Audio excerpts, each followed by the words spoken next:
think about it like with Porsche, right? So Porsche, they were about sports cars for a long time, right? And they just kept adding sports cars to their list of things, the products. And then they had a brand extension known as the SUV, right? And personally, I was going, the Porsche is about fast cars. They're not about SUVs. They're just not. They are today, right? So they were looking for market share. SUVs were hot. So what in the market that's hot can you add to your product lines? And it could be another thing you wear. It could be another thing you drink out of. Great. Okay, so that's a line extension, right? Something very similar to what you offer today, and you Mm. build more on that. But there could be a brand extension, right? Maybe you never got into cat toys. Well, now that's a brand extension. It makes sense. Welcome back to Built Online, the podcast where we dive into everything online business. Here we explore the minds of creators who are building online businesses to power their dream lives and ultimately transform economies. I'm your host, Cody McGuffie, and if you're new here, I'm the founder and CEO of EverBee, a creator commerce platform where we believe that everyone deserves the opportunity to pursue their passions and to live life on their own terms. We're on a mission to make creator commerce accessible to everyone throughout the world, no matter where they are, and to make a positive impact in our families and our communities. And we believe that everyone that truly commits to a vision and pursues it with an undeniable force of will, that they will ultimately succeed. I'm really excited about today's show. Thank you for sharing your time with us. Before we jump into today's episode, I'd like to ask a quick favor for anyone that's listened to the show before. If you haven't already, please let us know if these episodes and these conversations are helpful or not. Share your feedback in the comments and review it if you would. It truly helps the podcast. It helps our team, it helps me personally understand what types of guests that we should have on the podcast. That really just helps us improve the show to make it better. We need your feedback. We would not be able to operate without your feedback. So be sure to follow the podcast, subscribe to the channel wherever you're watching this, so you really never really miss out on that one nugget that can really change your business and change your life. Enough of that. Really excited to have you here. Let's jump into today's show. Nick, what's up, man? How are you? Good. How are you, Cody? I'm great, man. Thank you for coming on. I appreciate it. Really looking forward to this. Yeah. Appreciate it too. You have a cool background. I'm excited to share it with the audience, but also I'm just personally curious of your experience.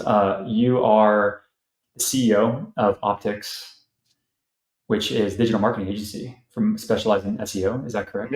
Yeah, optics in. Yeah, so we focus on SEO and we've been doing that since 2019.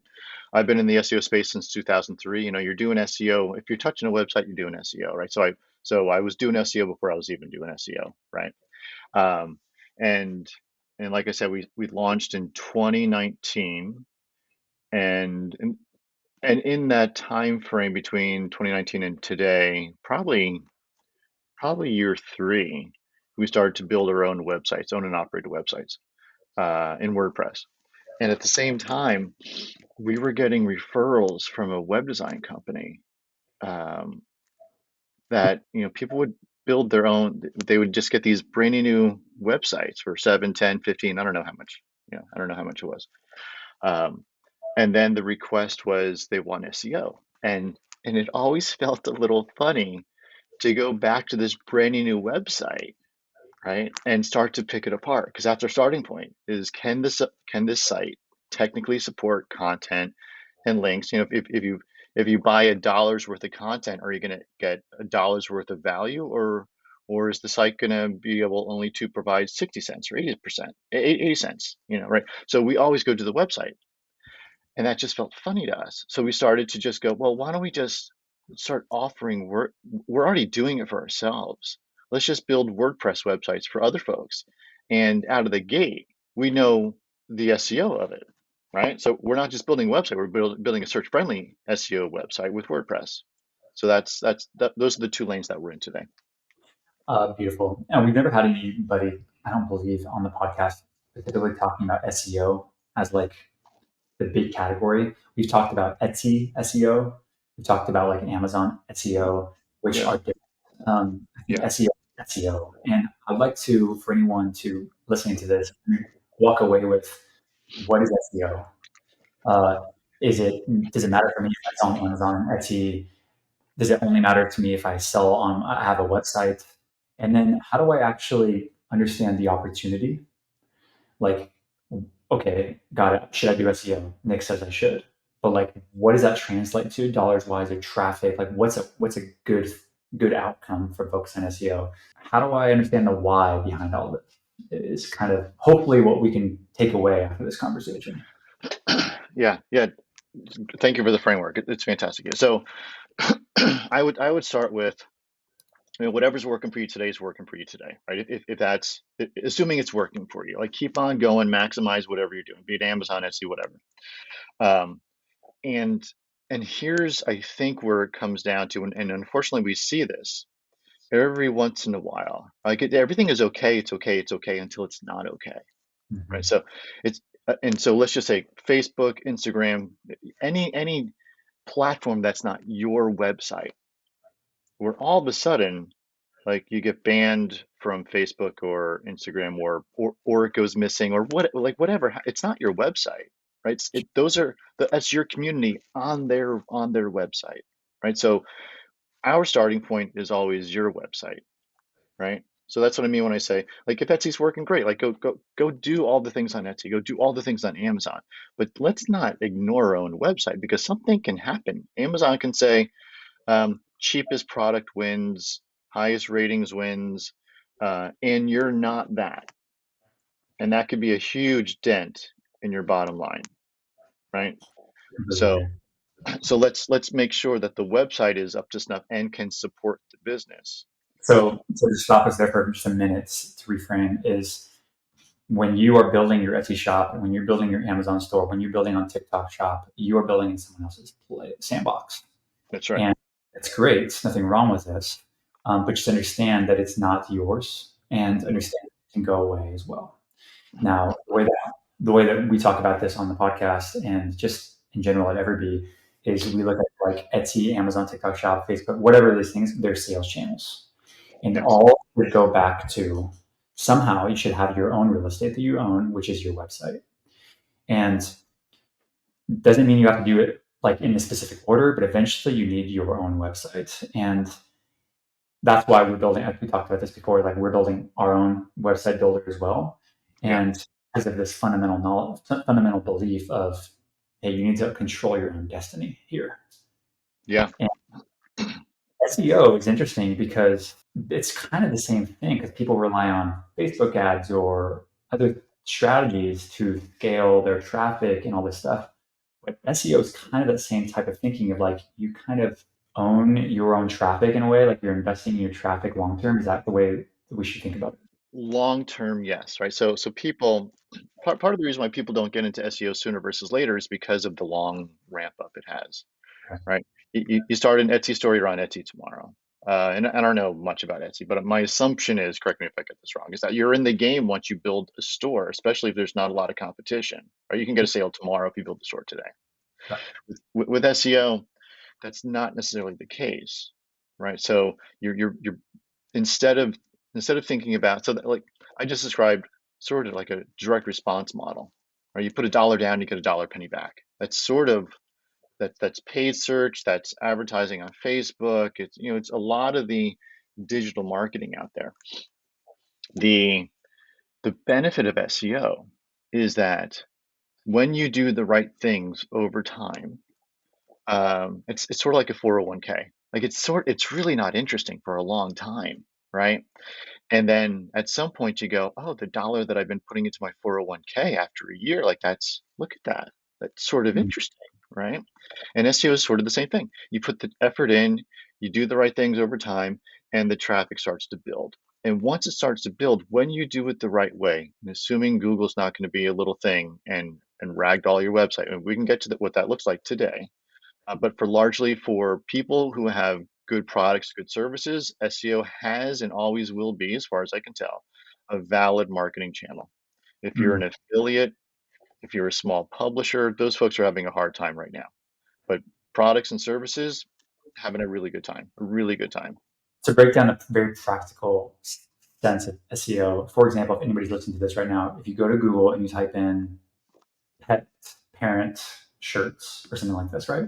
Yeah, Uh, you're going to get Google results, and the first one that's not sponsored is SEO. That's like that's right. perfectly executed SEO over time, right? They are ranked number one. Is that correct? That's it. Yeah. Yeah, that's Perfect. it. Yeah, and Yeah. there's other, Sorry. yeah, I would just add that there's other spaces. We'll call them the SERP, the search engine results page. Right. So after the sponsored ads, or it says ad, or whatever the label of the day may be, because that changes, you have all of these patterns. I call them patterns, where there's opportunity for visibility and for clicks from the SERP, search engine results page. Sometimes back in the day, it used to be 10 blue links. 1, 2, 3, 4, 5, 10, right? Website, description, link over. Now it's 3 blue links. It's a local listing. It's a people also ask, right? Those are all places where you can get visibility. So the challenge is, instead of chasing the algorithm, we don't want to always chase the algorithm. We want to understand it. We want to study it. We don't want to chase it. Two different things. We want to identify where our opportunities are, but we don't want to build a website for the algorithm of the day. We don't want to do that. We want to build good, sustainable websites over time. And sort of like a stock, going back to the 401k, like there's going to be up years, there's going to be down years. It could happen. But overall, when you take a look at your website, when you take a look at a good portfolio over time, it's going up and to the right. And the most Mhm. important thing with your portfolio, we've been talking to a financial advisor. So this this is all fresh in my head. The most important thing is not timing the market, aka the algorithm. It's consistently investing in your future, right? In the financial world. And in the SEO world, I would argue it's very similar. Right? You Mhm. want a good foundation, aka your website, good technical website. You want everything to be on your website to be found, which means the site needs to be crawlable and indexable by Google, which Mhm. means there's not a lot of inefficiencies, there's no blockages. And then once you have good access, now it's a matter of, well, what's on the site that's available to rank. Let's use the same thing, pet parents website, and it's called parents.com. Okay. And they sell anything related to pets, and selling it to the end buyer is a passionate pet owner. Now, they have a website, and they said, hey, in 2025 in January, I'm going to start my SEO journey. And my goal is to get a whole bunch of organic traffic throughout 2025. What are almost like a checklist in your head? I'm sure you're like, oh, we just need to have this done, this done, this done. Can we walk through some of those? Yeah, yeah, let's do Yeah. it. Like, what would you tell them? Yeah, so we're going to assume you have a website, right? Yep. Let's start there. You have a website. Comments.com. I actually own the domain. Let's call it. Fantastic. We want to get Google Search Analytics on it. We Okay. want to get, and more importantly, we want to get Google Search Console. Both of these are free. So Google Search Console is sort of like your bat phone to Google. It's your direct line of communication. It's going to be the cleanest information you can get from Google about your website. People go, but can I call them? You can't call them. That's not a thing. Um, Google Search Console is your closest thing to that phone call. And what you get in Search Console is a view of how Google feels about your website. So you'll get a bunch of information. Some of it is noise, some of it's very helpful. It sort of depends. And so this is where you need to understand the fundamentals of SEO and what something actually means. So it could be a little tricky, but the cleaner and more simple you make your website, the easier it is to interpret what is in Search Console. Minimally, you want to get it up there. You want to understand what Google's doing, right? Okay. You So want, high level, get Google Search Console. Just Google it right now, and you can get it, and you'll go through the steps to sign up for it, all that good stuff. yeah, Cool. yeah, yeah, yeah. There's two sides when you sign up. The left hand side is like, give me your IP address, go through your host. Don't do that. Just give them the actual domain, whatever's in your browser. When you go to the home page, pop that domain into the right hand side. Like powerrents.com, and I'll pop it in there. Got it. That's right. Yeah, yeah, yeah. You want to make sure that you have enough pages to rank. I Okay. mean, I talked to a guy yesterday. He was a bookkeeper, and he had a homepage. That was it. And he had, among other things, just the one page, right? But also he had services for small businesses. There's a lot of services for small businesses. What what type of service?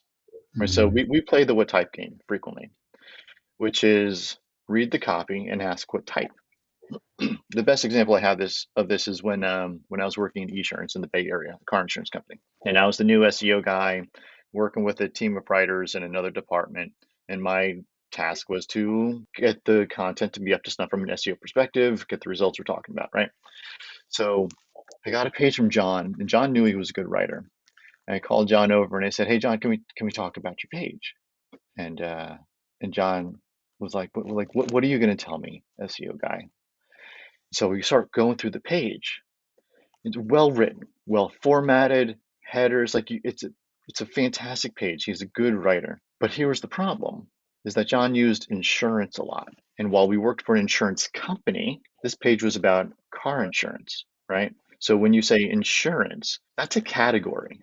That's not a product. Mm. So what type of insurance are we talking about here, John? Car insurance. Okay, so I need to go through my page and every place they say insurance, say car insurance? Maybe. I mean, let's not make it sound like a third grader wrote it, but we need to say it at least once, right? And then make sure it makes sense along the way. An accident. What are we talking about here? It's the category again is insurance. So is this a slip and fall? Is that like what type of accident is this? Duh, Nick. It's an auto insurance page. It's obviously a car accident. It's not obvious. It's Mm. right. Your web page on your website, right? Let's just say is needs to give it context in this big thing called the internet. And if you don't tell Google what it is about, Google doesn't know what it is about. Mm. So, so the idea that we need to tell Google what this thing is about, because Google has these little spiders, crawlers, whatever you want to call it, and they're constantly scanning your website. And if you don't tell Google what you are clearly, then how could it possibly know? How So could it that's know? That's you right. know. So let's stay if we could stay on the pet parents powerins.com, and let's say that I have multiple products. Let's say I have like 10 products, maybe a cup with dog picture on it, and a Yep. shirt, cat pictures on it, and maybe some whatever stuff. Um, I need to have multiple pages. It sounds like. How many pages do I need to have? We're getting into, so let's break down the types of pages. We have core pages, we have product pages, and we have informational pages. And so Okay, the core pages will be like the home page, the about us, the contact, right? Those are skin in the game pages, right? beautiful. 3 pages. Informational pages could be what's a great present for a pet parent. I'm assuming there's some volume behind that. I don't know if there is or not. The search volume behind it. I don't know. I have no idea. Pet parent gifts for 2025, right? Yeah, So it's like gives your people who love their cats, right? Love their dogs, whatever it may be, right? And then you have your product pages. So I have a client who is in the cannabis space. They called it 10 SKUs, we'll say, right? But it's the same product. It's like the T-shirt, but in 10 different colors. mm, It's like, well, that's in my world. I know this is wrong from a e-commerce perspective. That's the equivalent of one SKU, right? Because it's only T-shirt. So it's in this case, it's only gummies.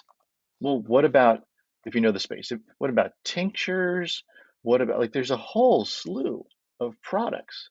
So when someone searches for, in this case, CBD gummies, this website was competing with all the other websites because we couldn't optimize for tinctures, we couldn't optimize for balm salts. Like, there was nothing to optimize for, right? So how many pages? Well, how many SKUs? And don't say I have 100 t-shirts, right? That's really about the same thing in just 100 different colors. It's really one page with slight variation. It's not good enough to rank. It just won't. three main pages, easy, kind of by default. The home, the what did I say, the contact, and the about us. Yep. And let's just say I have 10 products that are actually different. So a cup, and then also a shirt, and also a beanie, and then also a sweatshirt or something like that. Yeah. So do I check that box from pages standpoint now? Enough Yeah, pages. it's a really good starting point. And then just like any other business, I mean, think about it like with Porsche, right? So Porsche, they were about sports cars for a long time, right? And they just kept adding sports cars to their list of things, the products. And then they had a brand extension known as the SUV, right? And personally, I was going, the Porsche is about fast cars. They're not about SUVs. They're just not. They are today, right? So they were looking for market share. SUVs were hot. So what in the market that's hot can you add to your product lines? And it could be another thing you wear. It could be another thing you drink out of. Great. Okay, so that's a line extension, right? Something very similar to what you offer today. and you build more on that. But there could be a brand extension, right? Maybe you never got into cat toys. Well, now that's a brand extension. It makes sense, right? But it's not something that the pet parent will wear. Okay. What are some other things on this checklist that you're thinking of right now? So we have the pages, we have the we have the pages is the main thing at first. Google Search Console. What else on your list? I find this more often than not, and I'm surprised by it. People sort of don't fundamentally express what they do and who they do it for. Okay. So the copy, and you actually write it down specifically what they do and who they do it for. If you can narrow down your one true statement about your company, we produce X for Y for reason, Hmm. right? So Optics In works with small, medium-sized businesses to produce WordPress websites and optimize their SEO to get visibility online to drive conversion, Hmm. right? Like, Pets.com or powerings.com makes aesthetically pleasing pets apparel. You're winging it here for women that love their cats and dogs. perfect, perfect, right? And so everything we produce now needs to map to that, Hmm. right? And if it doesn't, that's okay. It's okay, but we need to be really purposeful, intentional about why we are breaking that mold. Hmm. It's okay to break the mold, but we don't want to willy-nilly. Now we have driving gloves on your website, Cody. Like, why'd you do that? Oh, because I thought they were cool.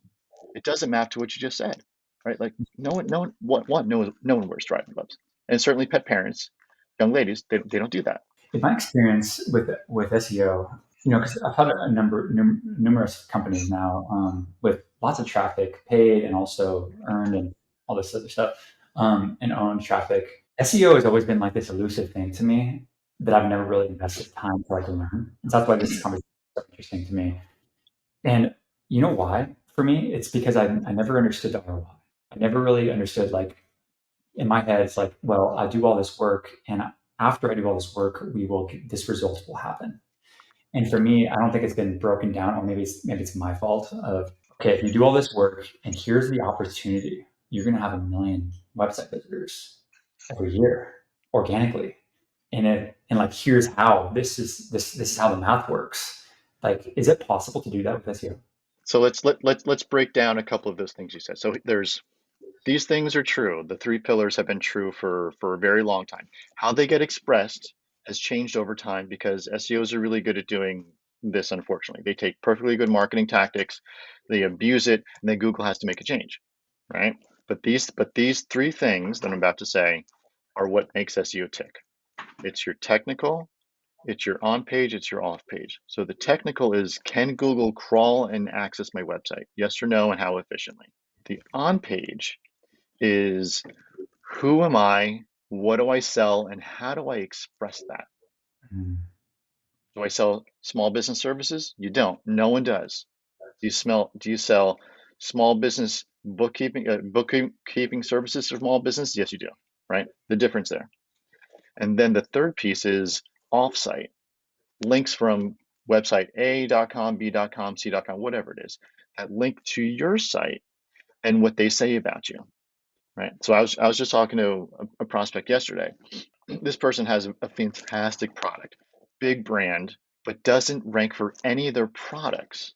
And they sort of don't need to, right? They do other forms of marketing, but if they wanted to grow their business, SEO is without a doubt a conversation for them, right? So where that comes into play for them is they get onto all these podcasts, they get on TV, and they talk about their brand. They talk about the thing that they are known for, that they talk about in a sales pitch. But what they don't talk about is the broader category of what it is, right? Mm. And so they're missing out on how people search for this basic thing. They're just, it's not present. It's not present for them because they don't use the language. It's very similar to small business services. That's really not a thing. Mm. What are these services we're talking about? Who are these small businesses, right? I It's so interesting because I feel like I'm with them, your potential client that you're talking about, sometimes where it's like, I know that SEO is important because everyone says it is. but I have a hard time mapping it to the big picture of like why. And for me, and tell me if you can't. So let's say I am that brand, and they're already doing well. Why should they invest in SEO? Like, what is the result going to be? Like, so is it there's the opportunity cost? Is it costing them 1 million clicks a year or per month or something like this? Like, is that how you break this down, or is that the wrong way to look at it? Yeah, so here's the thing is when you rank at the top of the page for your products or services, when you simply rank there, Okay. people assume it's a good product or service. Doesn't matter if it is or not, right? So like these folks I was just mentioning, they're nowhere to be found for what they actually sell. If Mm-hmm. you search for their brand name, they'd come up ricky ticky quick, and they should. That'd be a different problem if they didn't do that.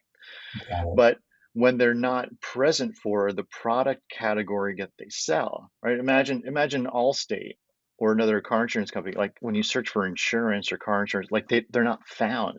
And then you see an ad on TV or whatever, or you drive by an Allstate office or whatever it may be. You're like, I never even heard of those guys. When I go to search for the thing, which I was doing yesterday. Well, there's a disconnect. Right? So it's Mm-hmm. this entire piece of integrated marketing where if you're going to use online as an avenue, SEO, especially for products and services, can be a huge driving factor. So you were asking about, well, what's my ROI on that, Mm-hmm. right? Why should I invest time in this versus that? It's a good question, and you need to be really diligent with how you spend your time, or as a small business. And so don't whatever you do, whatever you do, don't go marketing tactic hopping. Don't don't jump into email for a day and then jump into paid search for a day and then jump into Facebook for a day and then jump into SEO for a day. Here's what's going to happen. Absolutely nothing. Neither of those are going to work out. And then you're going to go tactic one, two, three, and four doesn't work. If they do work, but we live in a world where get rich schemes and all these things show up, and it feels like you should be getting results tomorrow. Well, guess what? It doesn't work that way. It never has. It's all fake. It's all bullshit. All of it. Some people get lucky, but a lot of it is just complete 100% garbage. Don't fall for it. If you want to build a good business, pick one of those tactics correctly. Pick the one that where you have the most momentum and go into it. Maximize it. Then choose another tactic. Maximize it. So going back to SEO and the ROI, you need to get a search tool. You need to get a tool that shows you the volume as to what the searches are for this. We're Recommend talking. any specific Say, that you recommend? Any specifics that you recommend? yeah, there's SpyFu is a cheap one, and it's a good one. Going up from there, you have SEMrush and you have Ahrefs. Okay. And I, How I would about, start with, I know you worked at NP, Neil Patel. How about that tool there? Did they have one as well? I get white labeled under Neil Patel for some work, and I don't get into their tools. They may have some great tools, I just don't know much about them. Actually, I think Neil Patel purchased Answer the Public, which is a fantastic tool. Uber Suggest is one I was thinking of off the top of my head. Haven't used it. Okay, It, it, cool. it could be good. I mean, a lot of these tools offer free 7 days or whatever it is. Pick the one. A lot of them pull from the same place. It seems like So that's very similar. It's just a matter of how it's presented and stuff like that. yeah. So if it's a bear to use, you're never going to use it, right? So consider that when you get the free $10 thing versus um the $20 a month item, right? Like choose the one you're actually going to use. Don't let price sway you So 100%. a research tool. And then let's say I'm pet parents again, or powerins.com. Let's say I Yep. want to rank for something. What would I do? What do I do now with this tool? So you're gonna approach it from two perspectives. One is you have a list of ideas in your head, and you're gonna go to that tool and you're gonna start typing in your ideas, right? So for me, I would type in SEO services, SEO consulting, something like that. How many people are searching for that? I don't know. Got to figure it out. And then, so you then take that information, put it someplace safe in a folder, but then go to Google search results and start typing in those queries and start to see the sites that are showing up. Grab those sites, dump them into the tool, and you're going to see, and this is mind blowing because people don't know. Well, you can see what your competitors are ranking for. You can. It's not perfect, but it's pretty good. So put those competitors into these tools and you can see all the things they rank for and all the language that people use to search. So cool. So real quick there, that's amazing. Let's say I'm powerends.com and I want to rank for cat lady gifts. Or maybe that's something that's in my head and I don't want to rank for it, but like let's take that. I Yeah, take that perfect. search in the tool, cat lady gifts. I get a whole bunch of results. Yeah. Wait, so I go into Google and type that in? Go into the search tool. Okay, search tool. One of those tools. And then it's going to give me a list of sites that are ranking, correct? Correct. If you do that in Google, yeah, well, two parts. You'll see that in Google, but you'll also see that in the tool. Okay. Yeah. And so choose one of those sites and Hmm. then put it into the tool and see everything they rank for. I think what your point was with that is look at the volume. How many people are searching cat lady That's right. gifts? And if That's it's right. 10,000 a month, let's just use a round number. You're like, oh, interesting. 10,000 people are searching for that. I wish I was ranked for that. That'd be my first thought. Like, I wish that I showed up first in search results for this. Yeah. Especially for something like gifts, right? So that's a e-commerce centric uh, term versus cat. What is a cat lady, right? Informational. You can rank for that. You can have links on that page to your products, but that's an informational search. But cat lady gifts, that's someone who has their credit card in their hand. They're looking to plunk it down. What do you think the click through rate is? Let's say someone is on Google and types in click cat lady gifts. What's the click through? If it's 10,000 searches a month on that, what's ranked number one and two? Like, do you have any high level numbers of this? So let's break that down into two pieces. So first, we assume 10,000 searches, and so here's what I've seen with the search volume from these tools. It's all wrong. Okay. It's all wrong. And so Okay. about a month ago I sent um, a content brief to a client, and at the top of the brief is keyword 1, 2, and 3, and the associated volume from one of these tools. And the first term had, I don't know, 500 queries searches a month. The second term had 250. The third term had 0. And the feedback I got back was, why would we target a term that has 0 searches a month? Excellent question. I'm glad you asked. How possibly could a term get into these tools if it has 0 searches a month? How is that even possible? It's not. So it doesn't have 0 searches a month. It has at least one. And when I say at least one, I mean something that no one else is going to optimize for, because they go 0. It's not 0. And I can tell you firsthand, looking at um, some of the pieces of data around search volume a month from the tools versus the actual websites that I work on, mind blowing.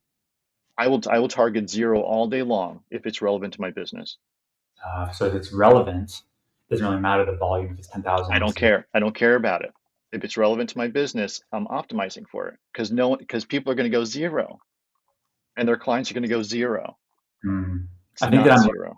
incorrectly, or I have been looking at this incorrectly, because I think about like that volume of 10,000 and I immediately think of like, I'm typing in my calculator here, times uh, 5% or 5% Yep. click rate Yep. and 500 clicks per month. And then I'm like, what's my conversion rates? Like about 2% on my website visitors. I'm getting 10 customers from that thing Yeah. every single month. And that's not necessarily the best approach. Not a bad approach, probably, but to understand the It's opportunity. it's one lens to look at it. So when you have 10,000, absolutely do that math. Yeah. Let's assume. Let's get to the bottom line of it, right? So you can have X number of people who click, X number of people who convert, et cetera, et cetera, et cetera, right? So what's Yeah, the lifetime? 20% click, people who click on it. Number one's going to get more clicks than number two. Number two is going to get more clicks than number three. Okay, so let's Right? say 2,000 clicks after 10,000. And let's say my purchase rates on those clicks are 2%. Sure. And that's 40 conversions just from that one keyword search. Right. And let's say an average value of $35. And that's $1,400 in revenue just from that one keyword. So let's assume that's 1 month, Mm-hmm. right? Let's assume it's static through the year. Yep. And now let's assume that you can do that with 5 more keywords. Yeah, so it's 16,800 of revenue for the one keyword. And now if I did that for 5 keywords, that would be $84,000 in additional revenue from SEO. That's the opportunity. That's right. That is the opportunity. Yeah. And so people go, how do I do that, Nick? How long is that going to take? Well, and here's the terrible answer. It's a great question. Here's the terrible answer. It depends. It depends on the health of your website, depends on how long you've been online. You need to be a good citizen of the internet, right? Google's not going to go, oh, you have a million pages all about X, Y, and Z. You put it out yesterday, you're going to rank for all those terms. It's not how it works, right? There's a build up to it. But if you're building a business, if you're not here for a paycheck tomorrow, if you're not looking at game systems, if you're not looking to flip one business into the other, right? Like we're talking about people who want results over a period of time because they're into what they're doing and they want those results. They're building a business. They're building something worth having. For those people, do put the time in. Put the time in for SEO because your calculations, I don't know if they're correct or not, but that's the idea, Yeah, the right? idea is the most important thing, like the principles behind it. And if you just take your numbers, like some of these assumptions, $84,000, I think I said in revenue. Let's say assume that you're a 30% profit margin company. That's $25,000 in EBITDA, which profit annually from the SEO initiative. So that means in theory you can spend up to that amount and be break even if everything went perfectly and we were all completely correct. But that's the idea, the thinking behind this. I'm starting to grasp that more. That's right. Yeah. Beautiful, man. Where can people? Well, actually, maybe I'll wrap up with the rapid fire questions. Let's do it. 30 35 minutes in. What's your favorite business book? My what? Your favorite business book? Oh, I'm crushing on 10x is easier than 2x these days. I haven't read that yet. It's on my list.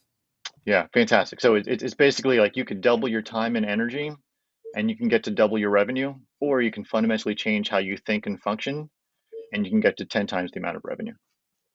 Amazing. What's the one thing that you wish that you knew before starting your business? I wish I knew that it was good to take my own advice. I for for uh for 4 years, like I've been lucky, and I stepped into the business with the goal of gonna make it work. Right, that was my entire business plan. Gonna make it work, and I stepped into 60 hours of billable hours the first 3 or 4 months. Fantastic. Don't ask me how it happened. I really don't know. I'm not sure, but that has continued for 5-ish years. Right, so it was always focusing on client work, and it was only the past year that I took a look at my own website. And I'm like, I don't rank for what I want to rank for, right? It's a classic shoemaker's kids, right? Doesn't have the shoes, and so started to focus on our properties, our not the owned and operated that I was referring to earlier, but the service opticsin.com makes a world of difference. So I wish I known. I should have listened to my own advice 5 years ago. I would be in a different place today. Amazing. What is the worst business advice that you've ever received? I can't think of one specific piece, but I can think of, I mean, I was just on LinkedIn earlier today, and it's just like people yelling at you that you're doing shit wrong, and here's my way of doing it. No thanks. Mm-mm.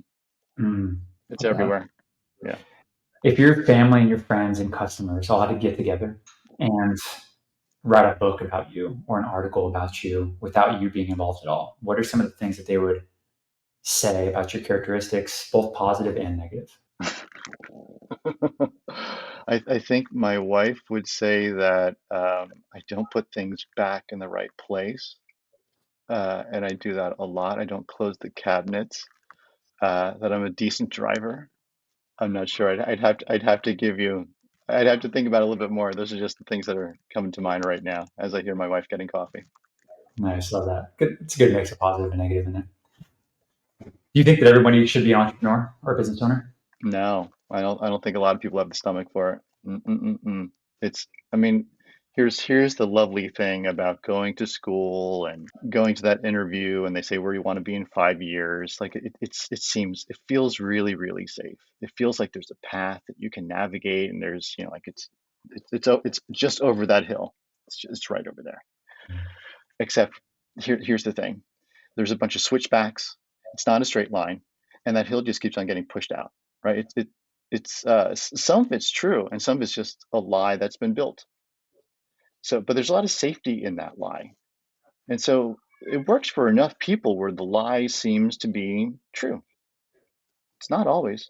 And right now, there's a lot of people who are getting laid off, right? The lie is falling apart a bit, right? The lie was COVID hits, everyone can work from home, it's okay. And now it's not okay. That's part of the lie too, right?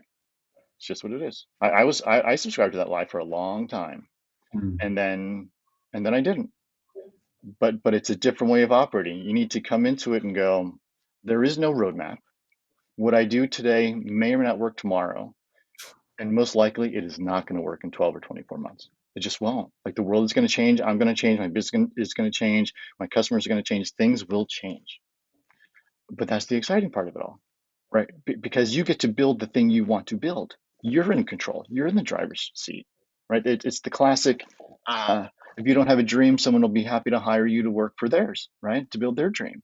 Well, choose your lane. It doesn't matter. It really doesn't matter. But choose your lane and stick to your lane. That's the most important part, I think. I love that. What would you, to wrap up here, what would you say to that entrepreneur, that business owner who maybe is working a full-time job and they're not sure if they're going to have, they have what it takes, but they're listening to this and we're 40 minutes in now, wrapping up this podcast and they've listened to the whole thing. What would you say to that person who is kind of doubting themselves? They're not sure exactly if this is, if they're cut out for this. Yeah, I would say you have a skill to use and succeed, or you don't, right? And so if you do, my skill was SEO. I did it for a lot of folks as an in-house SEO for a long time. So when I stepped out, I had two things going for me. I had a network of folks who have given me business over 5 years. So great, thanks. So, when someone's in the room and they go, I need an SEO guy. Do you know someone? They go, I know a guy. His name is Nick. And then I get those referrals, right? And I had the skills. I had the skills from 20 something years. I learned on someone else's dime. I didn't learn on my dime. I learned on someone else's. Super helpful. So when I stepped into it, I could be effective. And I was able to be effective because I learned what it was like to work cross functionally, cross departmentally with folks. I learned the various skills needed for my domain to be successful. I learned to work with people. I learned the tools. I knew the things to do. It's way harder when you don't have those experiences. So if you don't have a skill, go build the skill. Or build one skill. Go build the skill. If you have a product and a skill, if you have soap and you know Etsy, sell your soap on Etsy, right? It may not be enough, it may not be big enough for you to break out of that job, but it's a start. It's a good Mhm. start, right? And there's no false hill. Like you just don't have a hill, right? Which is super cool. Like build your own hill. Go do it. Soap maybe just be the beginning of it, but you may build other products and services and build out something different. But if you want to be on the path, you got to get on the path. You just got to figure out what you're starting, where you are today. Are you in a position to get on that path? If you're not, it's okay. Go work for someone else. Go learn the things you need to learn. Go in the direction you want to go in. Beautiful. Nick, where can people find you, work with you, learn from you, talk to you more? Where can people find you? Yeah, I'm at opticsin.com online. You can find me on LinkedIn. And here's one thing we didn't talk about that I do every once in a while. So I work with folks on their personal operating system. I use a tool called the Harrison Assessment. And what it does is it breaks down your personal operating system over 175 characteristics. It shows you what you prefer to do, what you least prefer to do, and that's how you typically go about your day. What really jazzes me up? What do I avoid? Right? And so and where do you find yourself under stress? So the way you operate when it's a good day may not be the same way you operate when it's a bad day. And it calls it out. It's fascinating. It shows your operating system in black and white. It's And awesome. and you can see where's your risk tolerance. I when I first took this assessment, I had a 10 out of a score from 2 to 10. I was a 10 in stable career. I wanted to work for someone. My risk score was a 2. Well, that was 2017. In that time frame, I started to work for myself. So my risk has gone up, my stable career has gone down, right? And so that's what, like you asked, should people work for themselves? Maybe. Like let's see what your tolerance is. Mm. How's that going to feel when a client says I'm pulling the plug? How's it going to feel when you don't have a client to work on today? Like let's understand what that stress level looks like, those risk scores look like. It's a great place to start to understand yourself a little bit to see if this is a good place to go for you. Awesome, Nick. By the way, if you're listening to this or watching this right now, depending on where you are consuming it, you will have all these links to Nick's website and his LinkedIn, all that good stuff in the show notes or the description below if you're watching on YouTube. Nick, thank you so much, man. I really appreciate you coming on. Thanks, Cody. Awesome. Talk to you soon.